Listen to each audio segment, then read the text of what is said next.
लोकसभा जागा वाटपात ठाकरे गट 23 जागांवर ठाम आहे। त्यामुळे महाविकास आघाडीत लोकसभा जागा वाटपावरून धुसफूस होण्याची शक्यता आहे। जिंकलेल्या 18 जागांवर चर्चा होणार नाही असं खासदार संजय राऊत यांनी म्हटलंय। दरम्यान ठाकरे गटाचा दावा असलेल्या जागांची माहिती एबीपी माझाकडे एक्सक्लुझिव्ह आहे। मुंबईतले 4 मतदारसंघ, ठाण्यात 2, पालघरचा 1, विदर्भात 4, मराठवाड्यात 5, उत्तर महाराष्ट्रात 1, पश्चिम महाराष्ट्रात 3 आणि कोकणातल्या 2 जागांवर ठाकरे गट ठाम आहे। शिरूरची जागा राष्ट्रवादी सोडून ईशान्य मुंबईच्या जागेसाठी शिवसेना ठाकरे गट आग्रही आहे। जागा वाटपाच्या अंतिम चर्चांमध्ये काही जागांवर फेरफार होऊ शकते। मात्र 23 जागांवर ठाकरे गट ठाम असल्याची माहिती एबीपी माझाच्या हाती लागली आहे।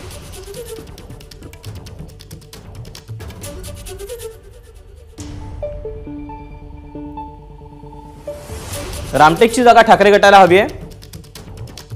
याशिवाय बुलढाणा,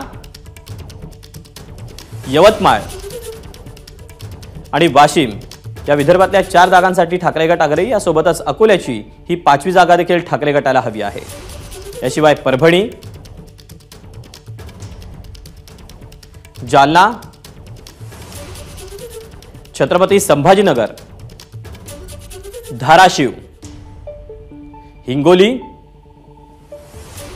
आणि शिर्डी यासोबतच नाशिक, मुंबई उत्तर पश्चिम, मुंबई दक्षिण, मुंबई ईशान्य, मुंबई दक्षिण मध्य, ठाणे, पालघर, कल्याण, रायगड, रत्नागिरी आणि सिंधुदुर्ग यासोबतच मावळ, याशिवाय कोल्हापूर, हातकणंगले अशा 23 जागा ठाकरे गटाला हव्या आहेत।